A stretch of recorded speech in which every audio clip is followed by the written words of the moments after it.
I've been struggling with my mental health, so have a reset day with me while I get ready and clean my depression apartment. I started by showering and washing my hair because that always helps me feel like I'm getting a clean, fresh start. Here I am putting some products in my hair. I typically only do this on wash days since I have very fine hair, so I find that if I use too much product and too often, it starts to get weighted down. Next, I moved on to skincare. Lately, I've been working on using up all of my nicer Sephora products, which I have decided I will not be replacing just due to the ongoing economic situation and the rising prices. What I will be doing instead is stocking up when I go to Europe next. European pharmacies tend to have a lot of really good, clean skincare and for generally reasonable prices. As someone with a corporate job and a lot of extended family and friends in Europe, I do have the privilege of traveling to Europe at least a few times a year. I know I'm extremely lucky and I don't take it for granted. Anyway, after hair and makeup, I got dressed, and here's what we're working with today. The bedroom and kitchen are by far in the worst shape. You'll see the kitchen in a moment.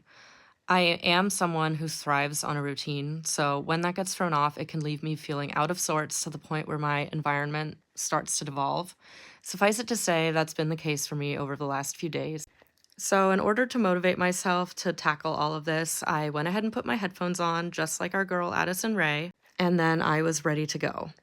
When my living space is messy, it really exacerbates some of my other mental health struggles.